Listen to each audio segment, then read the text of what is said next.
Halo Gen FOMO, saya lagi, Safar Nurhan di Kelakar Safar. Polos, kosong, dan ya tetap tidak berbobot. Sebuah tayangan yang membahas isu-isu terkini dari berbagai angle menarik, unik, dan ya semoga penting.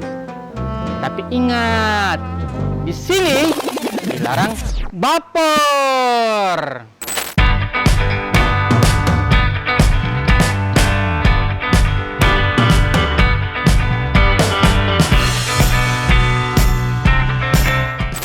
Kan keluar duet Pak Prabowo dan Mas Gibran dijodohkan.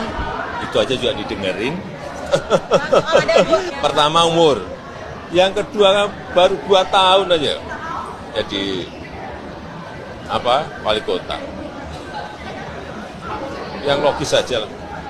Bangga nggak Pak? Mas Gibran udah bilang ke Bapak, Pak. Apanya? Mas Gibran udah ini ke Bapak izin komunikasi. Mas Gibran pernah bicara nggak Pak ke Bapak soal dia jadi cawapres? Bicara sebagai cawapres dan sebagainya, udah pernah sih? Ya orang tua tuh hanya tugasnya mendoakan dan merestui. Wah. Pak D ada apa ya? Nggak konsisten gitu. Kok makin kesini makin jelas ya penyamatan man of contradiction yang ditulis Ben-Blen. Atau jangan-jangan aslinya emang gitu.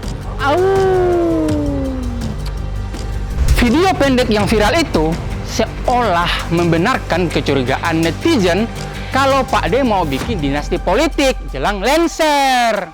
Soalnya, Gen FOMO, 23 Oktober kemarin, Mahkamah Konstitusi maksud saya, memutuskan bahwa batas usia minimal capres dan cawapres 40 tahun atau berpengalaman sebagai kepala daerah. Walaupun pengalaman kepala daerahnya baru seumur jagung. Nah, ini nih, secara nggak langsung bikin mulus jalan Gibran melenggang maju sebagai cawapres. Seru kali ya jadi Gibran. Bapak Presiden, paman Ketua MK, adik Ketua Partai, ipar Wali Kota. Definisi ordal. Kurang dinasti apa lagi nih? Kalau kita mah backupnya cuma Tuhan dan nasib baik. Keluarnya putusan itu memantik kemarahan warga. Bahkan mahasiswa BEM se-Indonesia mengadakan demo protes besar-besaran. Yang lucunya malah nggak viral di media sosial.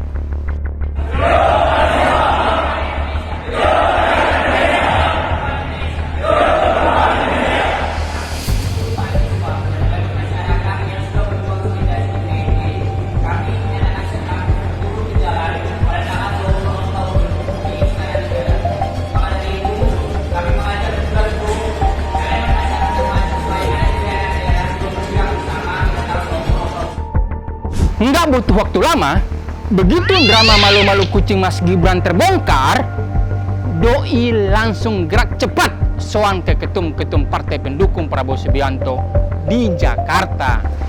Dan dalam hitungan 1-2 hari, sang putra mahkota itu pun resmi dideklarasikan sebagai bakal cawapresnya Prabowo yang diusung Golkar. Canggih.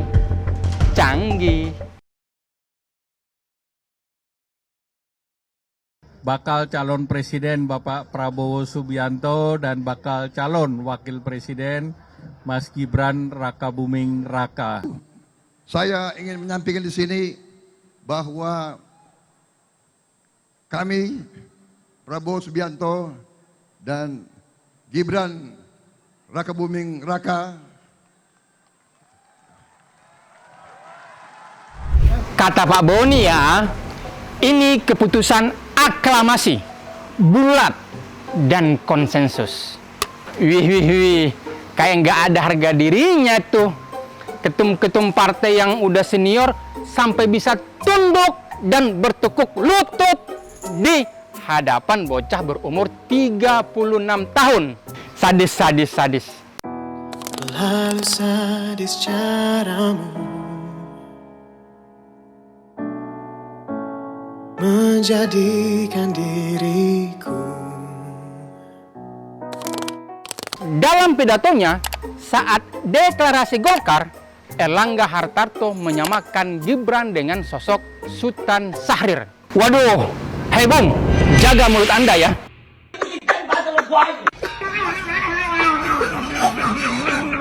Sultan Syahrir itu sudah terjun ke politik sejak usia 18 tahun. Nah, di usia gitu, Gibran bisa apa? Usaha martabak Mas Gibran aja belum dirintis. Gimana bisa disamain? Tapi salut sih sama Pak Erlangga. Rela mengubur hasratnya untuk jadi cawapres demi mendahulukan generasi muda. Aceh! Maaf, saya agak alergi sama omong kosong. Padahal udah habis duit banyak banget buat pasang baliho di mana-mana. Dari tahun kapan lagi? Tapi nih ya Gen FOMO, pencalonan Gibran sebagai cawapres tentu nggak happy-happy aja. Ada dua pihak yang tersakiti. Pertama, rakyat Indonesia, terkhusus anak-anak muda yang generasinya dibawa-bawa demi memuluskan putusan MK. Dan kedua, siapa lagi kalau bukan Mak Banteng dan partainya? WK, hahaha. Walaupun hingga saat ini PDIP masih terlihat woles, bahkan Sekjen PDIP Hasto Kristianto menyebarkan instruksi ke seluruh kader untuk tetap soft dan menampilkan politik yang beradab.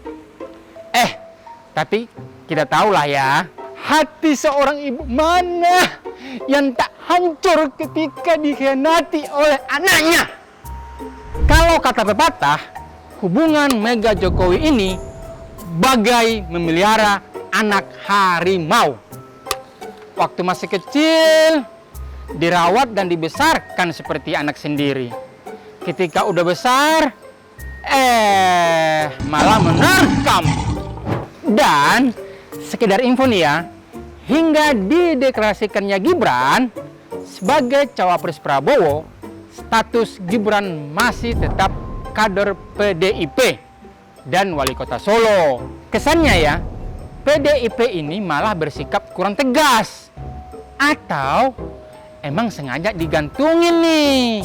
Atau, lagi-lagi atau, jangan-jangan Ibu Mega dan PDIP sebenarnya punya kartu as yang belum dikeluarkan.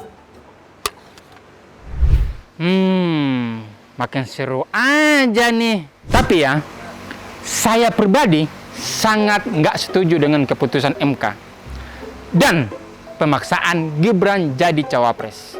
Bukan apa-apa nih ya guys. Nih emak saya di kampung udah mulai komen, kamu udah usia 30-an kok belum jadi apa-apa. Lihat no, anak Jokowi baru 36 tahun udah bisa jadi cawapres. Ampun mak, udah ya.